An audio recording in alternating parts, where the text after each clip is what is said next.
Lors de mon premier jour au bureau, ma belle-mère autoritaire m'a tendu une serpillière et m'a ordonné de nettoyer le sol. J'ai refusé parce que j'avais été nommée conseillère personnelle, pas femme de ménage. Elle s'est mise en colère et m'a demandé « Pourquoi n'obéis-tu pas à mes ordres ?» Furieuse. Elle a jeté du café chaud sur moi, me brûlant la main et le visage. Je souffrais et je pleurais. À ma grande surprise, mon mari s'est rangé de son côté et m'a mise à la porte. 1 heure plus tard, je suis revenue avec mon frère et je leur ai fait une surprise choquante qu'ils n'auraient jamais pu imaginer. Je me souviens encore du jour où j'ai rencontré Liam pour la première fois. C'était pendant notre 2e année à l'université et nous étions tous deux étudiants en finance. Liam était charmant, avec un sourire facile et une ambition qui correspondait à la mienne. Nous avons commencé par être partenaires d'études, puis amis, et très vite, nous sommes devenus inséparables. Lorsque nous avons obtenu notre diplôme, nous étions profondément amoureux et le mariage nous a semblé être la prochaine étape naturelle. Après mon diplôme, je rêvais de me faire une place dans le monde de la finance, mais la famille de Liam était ancrée dans la tradition. Sa mère, Caroline, était une femme imposante qui semblait avoir une emprise sur tous les aspects de la vie de Liam. Elle dirigeait l'entreprise familiale à Chicago et avait fait comprendre dès le début qu'elle accordait une importance primordiale au contrôle et à la loyauté. Lorsque Liam m'a demandé en mariage, j'étais ravie. Nous avons déménagé à Chicago peu de temps après et j'espérais un nouveau départ, une vie d'amour et de respect mutuel. Au début, les choses semblaient merveilleuses. Liam était attentif et Caroline, bien que sévère, était assez cordiale. Mais au fil des jours et des semaines, les fissures ont commencé à apparaître. Caroline avait une façon de me faire sentir petit sans dire grand-chose. Elle faisait des commentaires sur tout, de la façon dont je m'habillais à la façon dont je cuisinais, toujours avec une critique à peine voilée. « Oh, Barbara, tu es si moderne », disait-elle en riant, comme s'il s'agissait d'un défaut. Je l'ai d'abord balayé du revers de la main, me disant qu'il fallait du temps pour s'adapter à une nouvelle famille. Mais ce n'était pas seulement ses paroles. C'était aussi ses actes. Elle réarrangeait la cuisine après que je l'avais rangée ou refaisait des tâches que j'avais accomplies, comme pour dire que je n'étais pas assez bien. Malheureusement, Liam ne s'est pas beaucoup interposé. Elle est comme ça, disait-il, considérant son comportement comme immuable. Pourtant, je me suis accrochée à l'espoir. Je pensais que si je pouvais prouver ma valeur, les choses s'amélioreraient. J'ai décidé de demander à Liam de rejoindre l'entreprise familiale. Avec mon diplôme en finance et ma nouvelle perspective, je pensais pouvoir apporter une contribution significative. Liam a d'abord hésité. « Tu sais comment est ma mère ?» m'a-t-il dit. Elle aime que les choses restent traditionnelles. Liam, je veux juste aider, lui ai-je répondu. Je veux faire partie de cette famille à tous. De VUE. Et elle a fini par accepter. D'accord, a-t-il dit, même si son ton n'était pas tout à fait encourageant. Je lui parlerai le matin de mon premier jour au bureau. Je me suis habillée avec soin, voulant faire bonne impression. Je suis arrivée enthousiaste, prête à faire mes preuves. Mais quand je suis entrée dans le bureau, le visage de Caroline s'est figé. « Qu'est-ce que tu fais là ?» me demande-t-elle d'un ton tranchant. J'ai rejoint l'entreprise, répondis-je en essayant de garder ma voix stable. Elle rit, d'un rire froid et sans humour. « Ah, vraiment ? Et que penses-tu faire ici ?» Avant que je ne puisse répondre, elle poursuivit, « Vous pouvez commencer par nettoyer le bureau. Il y a une serpillière dans le placard. Vous la trouverez bien assez tôt. » Je suis restée bouche bée. « Ce n'est pas mon travail, dis-je fermement. Je suis ici pour travailler dans la finance, pas pour faire le ménage. Son visage s'est assombri. Sans crier gare, elle a pris une tasse de café brûlant sur son bureau et me l'a lancée. Le liquide m'a ébouillanté la main et a trempé mon chemisier.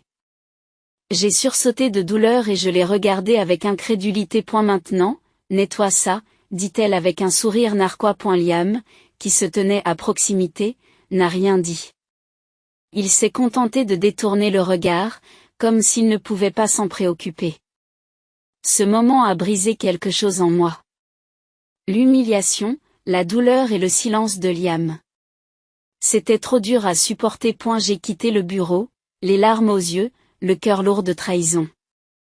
Ce soir-là, j'ai fait mes valises et j'ai appelé mon frère, Ethan, qui vivait à New York. Il était mon point d'ancrage, la seule personne qui avait toujours cru en moi. Ethan, dis-je, la voix tremblante, j'ai besoin de ton aide. J'ai besoin de ton aide. Barbara, que s'est-il passé? Me demanda-t-il, le ton plein d'inquiétude.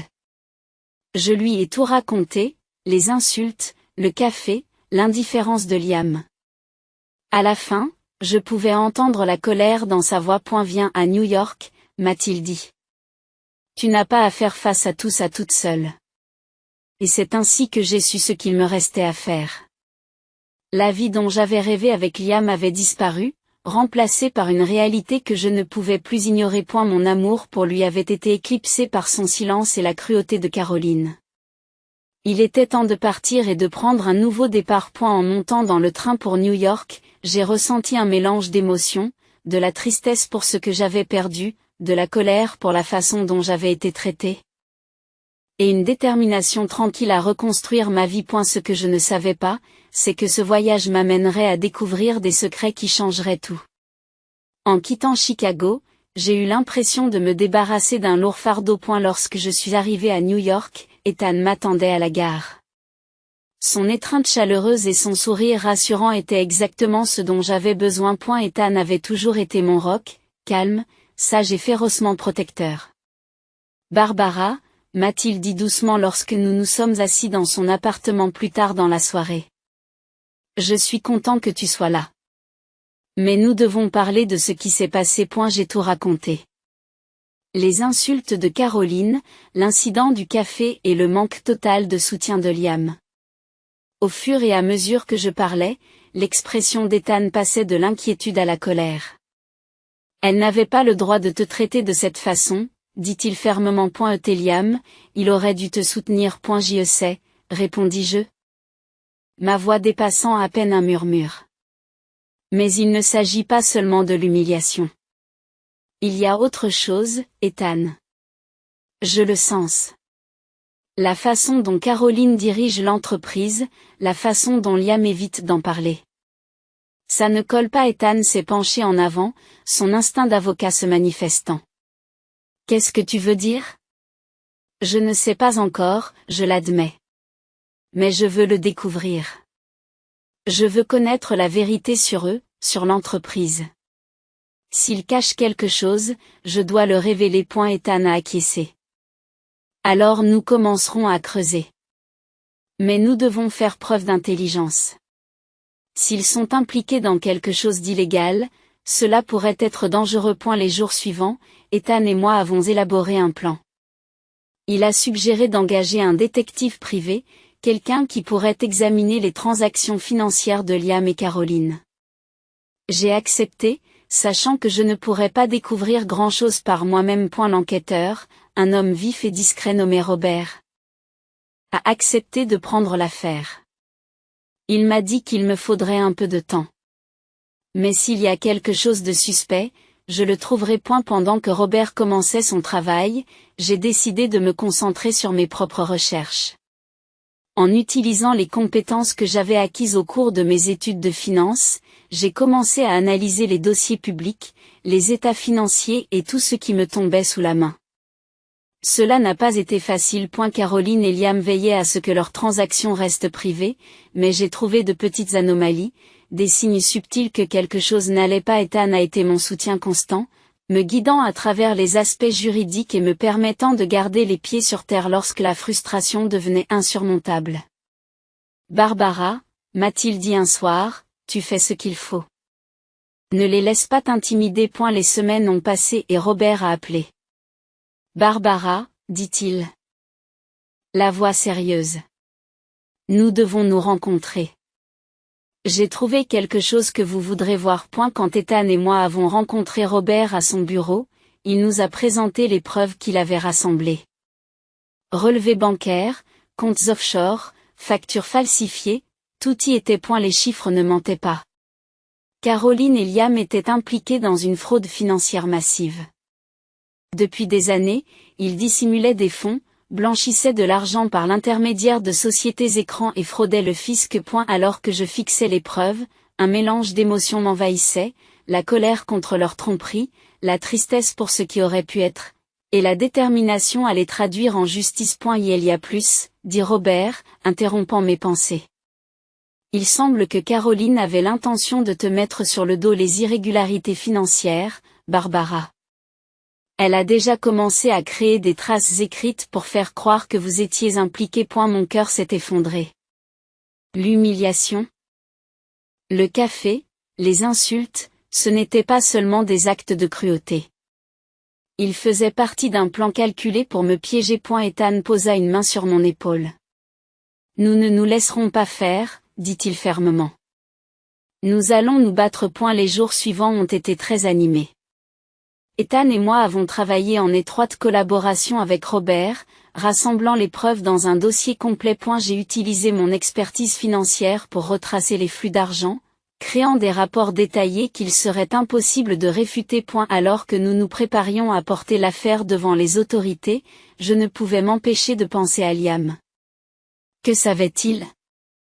Était-il aussi impliqué que Caroline, ou avait-il été manipulé lui aussi? L'idée qu'il soit resté silencieux pendant que sa mère complotait contre moi me remplissait d'un sentiment de trahison dont je ne pouvais me défaire. Un soir, alors qu'Ethan et moi examinions les derniers éléments de preuve, il m'a regardé et m'a dit: Barbara, es-tu prête pour ça? Une fois que nous aurons saisi les autorités, il n'y aura plus de retour en arrière possible. J'ai pris une profonde inspiration, le poids de tout ce que j'avais à faire pesant sur mes épaules. Je suis prête, ai-je dit. Ils m'ont assez pris. Il est temps de riposter. Le lendemain matin, nous avons remis les preuves aux autorités fédérales.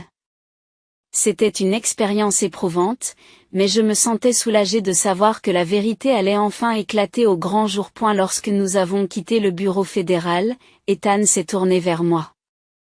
Ce n'est pas encore fini, a-t-il dit. Mais tu as déjà gagné, Barbara. Vous vous êtes défendue. Cela demande du courage. Ces mots sont restés gravés dans ma mémoire alors que nous nous éloignons. Pour la première fois depuis des semaines, j'ai ressenti une lueur d'espoir.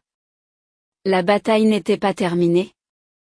Mais je n'étais plus la victime impuissante. Je contrôlais mon histoire et je n'allais pas laisser Caroline et Liam m'en priver. Ce que je ne savais pas, c'est que le combat était sur le point de devenir encore plus intense, et que les secrets que nous avons découverts allaient m'ébranler jusqu'au plus profond de moi-même. Lorsque j'ai décidé d'apporter les preuves aux autorités, je pensais que le plus dur était derrière moi.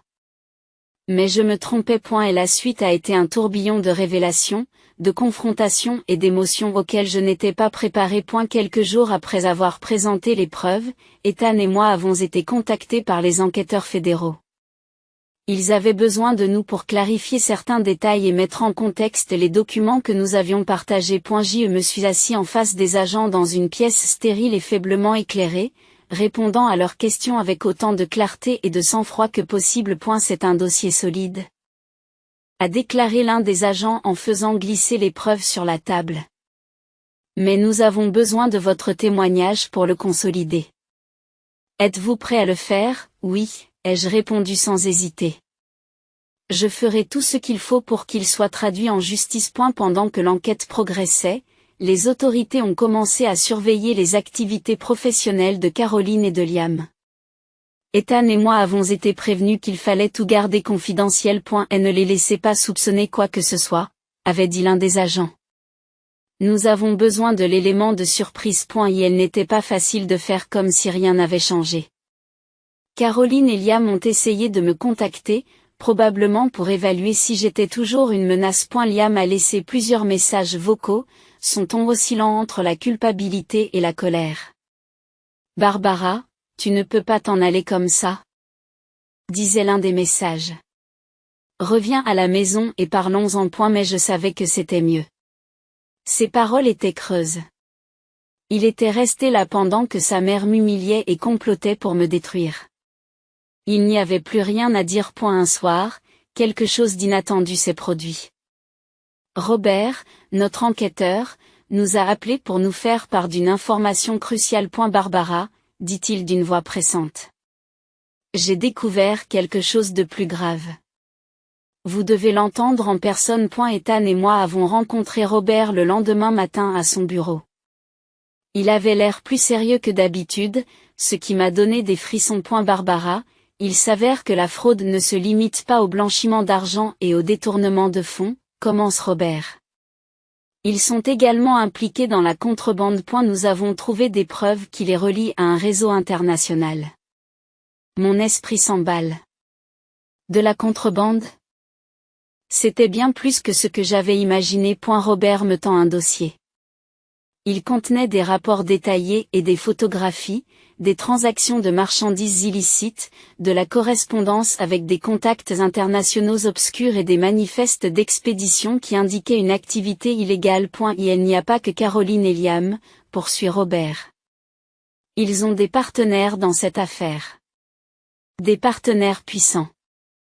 C'est pourquoi ils ont été intouchables pendant si longtemps. J'ai senti un frisson me parcourir l'échine. Il ne s'agissait pas seulement de les démasquer. Il s'agissait de démanteler tout un réseau de corruption. Au fur et à mesure que je prenais conscience de la gravité de la situation, je me rendais compte du danger que cela représentait. Mais je ne pouvais plus reculer. Que se passera-t-il ensuite ? Ai-je demandé à Ethan. Nous soumettons l'affaire aux enquêteurs. A-t-il répondu avec fermeté. Mais nous devons être prudents. Si Caroline ou Liam se doutent de quelque chose, ils pourraient essayer de se venger. Les semaines qui suivirent furent parmi les plus éprouvantes de ma vie. Les agents fédéraux ont commencé à préparer une descente dans l'entreprise de Caroline et Liam, rassemblant les derniers éléments de preuve. J'ai été tenu au courant, mais on m'a conseillé de rester discret. C'est à cette époque que Liam a tenté une dernière fois de me manipuler. Il s'est présenté à l'appartement d'Ethan sans s'annoncer. J'ai ouvert la porte et je me suis figé quand je l'ai vu debout, son visage mêlant désespoir et colère. Barbara, dit-il en entrant sans attendre une invitation. Il faut qu'on parle. Il n'y a rien à dire, répondis-je en essayant de garder ma voix stable. Vous ne comprenez pas, a-t-il dit. Son ton s'adoucissant. Ma mère n'est pas aussi méchante que tu le penses. Elle est juste protectrice.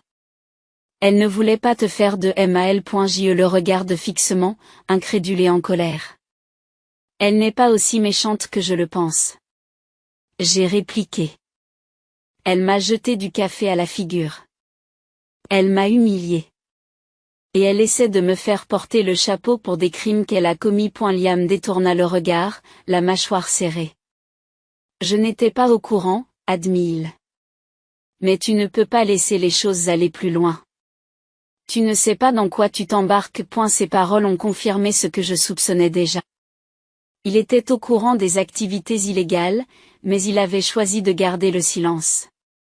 J'en ai fini avec tes mensonges, Liam. Dis-je d'une voix ferme. Toi et ta mère devrez en assumer les conséquences. Pendant un instant. Il a semblé vouloir discuter. Puis il s'est retourné et est parti sans un mot de plus. La descente de police a eu lieu 2 jours plus tard.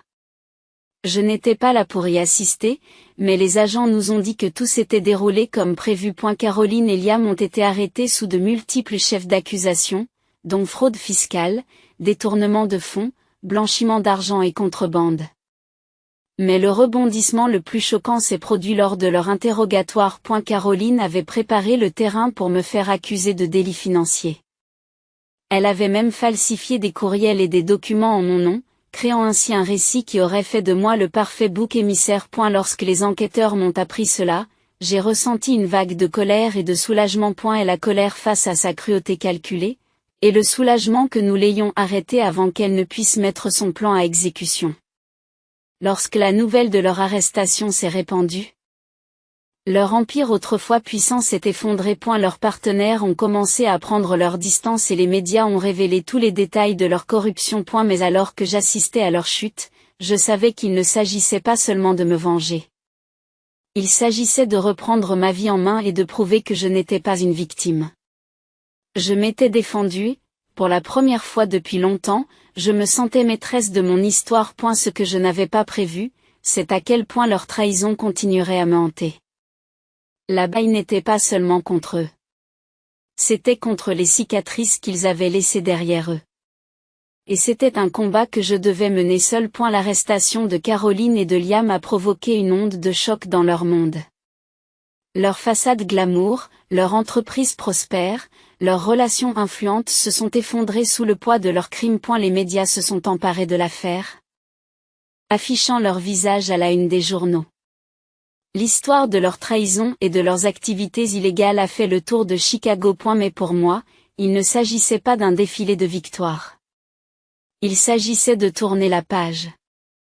Pendant des semaines après leur arrestation, j'ai été appelé à témoigner et à clarifier les preuves. Assis en face d'agents fédéraux, racontant chaque détail de mon expérience, j'avais l'impression de revivre un cauchemar. Mais je savais ce qui était nécessaire. Je voulais que la vérité soit entendue, non seulement pour moi, mais aussi pour tous ceux qu'ils avaient lésés. Le moment le plus pénible a eu lieu pendant le procès. Assis dans la salle d'audience, Caroline et Liam évitaient de me regarder. Leurs avocats ont tenté de les dépeindre comme des hommes d'affaires incompris et travailleurs, mais les preuves étaient indéniables. Relevés bancaires, documents falsifiés, comptes offshore. Tout cela prouvait l'étendue de leurs crimes. Le moment qui m'a le plus frappé a été celui où Liam est venu à la barre. Il ressemblait à une coquille de l'homme que j'avais aimé, son arrogance remplacée par le désespoir. Lors du contre-interrogatoire, il a admis être au courant des activités illégales, mais a prétendu avoir été contraint par sa mère. Elle contrôle tout, a-t-il dit, la voix brisée. Je ne savais pas comment l'arrêter. J'ai ressenti de la pitié, mais elle a été fugace.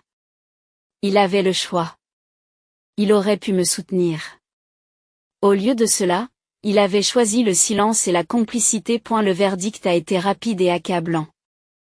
Caroline et Liam ont été reconnus coupables de multiples chefs d'accusation, notamment de fraude, d'évasion fiscale et de contrebande. Caroline a été condamnée à 25 ans de prison et Liam à 15 ans. Les voir partir menottés a été un moment doux amer. Après le procès, j'ai ressenti un étrange sentiment de vide. Je m'étais tellement battue pour obtenir justice, et maintenant que c'était fini, je n'étais pas sûre de ce qui allait suivre. Pendant des semaines, je suis restée avec Ethan, essayant de tout assimiler. Un soir, alors que nous étions assis dans son salon, il m'a dit, « Barbara, tu as fait quelque chose d'incroyable. Tu t'es défendue et tu as fait tomber des gens qui se croyaient intouchables. Mais maintenant, il est temps de penser à vous. Que voulez-vous pour votre avenir ?» Ces mots sont restés gravés dans ma mémoire. Je me suis rendu compte que j'avais passé tellement de temps à lutter contre le passé que je n'avais pas pensé à l'avenir. Lentement, j'ai commencé à reconstruire.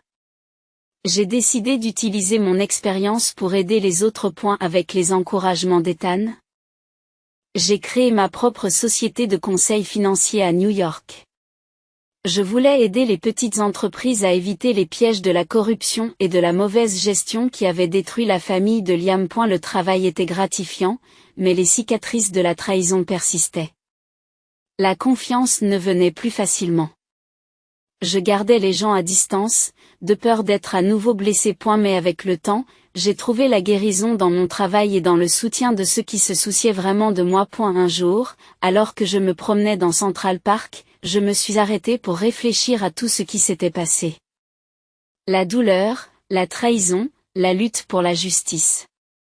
Tout cela avait fait de moi la personne que j'étais aujourd'hui. Plus forte, plus sage et plus déterminée que jamais. Avec le recul, je me suis rendu compte que la trahison de Caroline et de Liam m'avait appris quelque chose d'important. Elle m'avait montré qu'il était important de se défendre, de ne laisser personne faire taire ma voix. Et la vie ne s'est pas déroulée comme je l'avais imaginé lorsque j'ai épousé Liam, mais j'ai trouvé quelque chose de mieux, un sentiment d'estime de soi que personne ne peut m'enlever. En regardant le soleil se coucher sur la ville, j'ai senti une paix tranquille s'installer en moi. Le combat était terminé et j'avais gagné. Non seulement dans la salle d'audience, mais aussi dans la reconquête de ma vie. C'était mon histoire, et elle ne faisait que commencer.